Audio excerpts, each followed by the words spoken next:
कैसे हैं? उम्मीद है कि अल्लाह ताला के फजल करम से बिल्कुल ठीक होंगे इंशाल्लाह। रब्बी इश्रह ली सदरी व यस्सिर ली अमरी वहलुल उक़दतम मिन लिसानी यफ़क़हू क़ौली। रब्बी ज़िदनी इल्मा, रब्बी ज़िदनी इल्मा, रब्बी ज़िदनी इल्मा। बिस्मिल्लाहिर रहमानिर रहीम। नहमदुहु व नुसल्ली अला रसूलिहिल करीम, अम्मा बाद, फ़अऊज़ु बिल्लाहि मिनश शैतानिर रजीम। बिस्मिल्लाहिर रहमानिर। आज हमें जिस मौजू पर लब कुशाई करने का मौका मिला है उसका अनवान है कुरान पाक को समझ कर पढ़ना और इस पे तजवीदी गलतियां ना करना। अब कुरान पाक एक ऐसी किताब है जिससे गुमराह लोग हिदायत पर आए, और ये वो किताब है जिसके ज़रिए से मुनकरीन खुदा और हुज़ूर सल्लल्लाहु अलैहि वसल्लम आज बुलंद तरीन मर्तबे पर है। आज के दौर में गुमराही और लदानियत छाई हुई है। ऐसा करना चाहिए कि कुरान पाक को बार बार पढ़ा जाए और कुरान पाक को समझ कर पढ़ा जाए। कुरान पाक को समझ कर पढ़ने के 3 असूल हैं।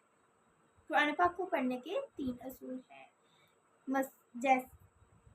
जैसे कुरान पाक की तिलावत कुरान पाक, तफ़हीम कुरान पाक और तालीम कुरान पाक पर अमल। यानी कि पहला तो तिलावत कुरान पाक यानी कि तिलावत कुरान पाक, ये तो साफ साफ पता लग रहा है कि तिलावत कुरान पाक। और दूसरा तफ़हीम कुरान पाक। आप में से बहुत से लोग जो हैं वो पढ़े होंगे शक में कि ये तफ़हीम कुरान पाक क्या चीज़ है। तफ़हीम कुरान पाक यानी कि तफ़हीम का मायने है कुरान पाक को समझ कर पढ़ना, यानी कि कुरान पाक को समझ कर पढ़ना।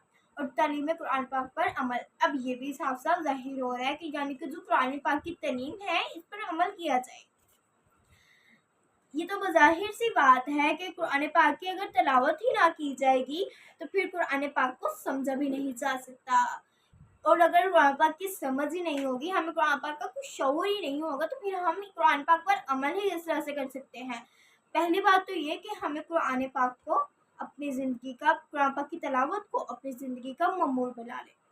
फिर दूसरी बात ये कि इस पर तजवीदी गलतियाँ बिल्कुल भी नहीं होनी चाहिए।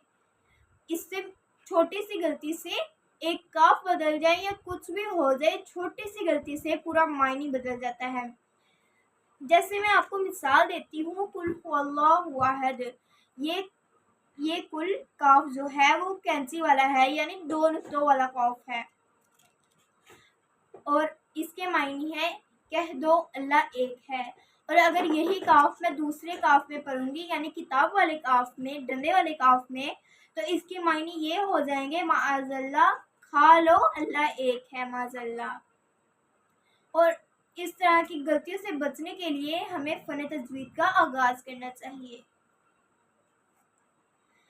इसके बारे में बहुत सी हदीस मुबारक भी हैं।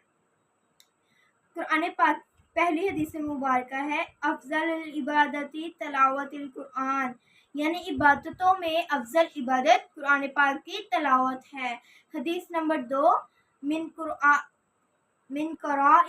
मिनल कुरानी हरफन फलाहु अशरन हसनातिन, यानी जिस शख्स ने कुरान पाक को पढ़ा तो इसके एक हरफ के बदले 10 नेकियां हैं।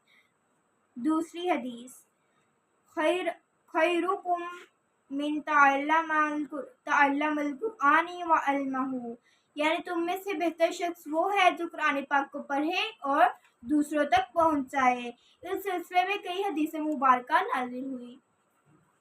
जिस तरह से कुरान पाक नाज़िल हुआ और इसकी तालीम हज़रत सल्लल्लाहु अलैहि वसल्लम ने पढ़ी और फिर अंबिया कराम अलैहिस्सलाम को बताई, वरना उल्टा गुनाह ही होना था। जिस तरह से एक हदीस मुबारक में है कि रब्बा लिकुरानी वल कुरानु यलअनहु, बहुत से कुरान पढ़ने वाले ऐसे हैं जो कुरान के उल्टा कुरान पाक इन्हें लानत करता है, उन पर लानत देता है। यानी कि बज़ाहिर ये वही लोग हैं जो कुरान पाक को तजवीद के साथ नहीं पढ़ते और जो कुरान पाक को समझ कर नहीं पढ़ते और इस पर अमल नहीं करते, उन्हीं की वजह से हो रहा है ये जो तिलावत कुरान पाक नहीं करते। और अब बहुत से लोग ये भी सोच रहे होंगे कि अब हम इन गलतियों से ہمیں ان غلطیوں سے کس طرح سے بچا جائے۔ ان غلطیوں سے بچنے کا صرف ایک طریقہ ہے اور وہ ہے فن تجوید۔ اگلی ویڈیو میں آپ کو تجوید کے بارے میں بتاؤں گی، تجوید کی تعریف، نوٹ اور اس کا مقصد سب کچھ بتاؤں گی۔ اللہ حافظ بچوں۔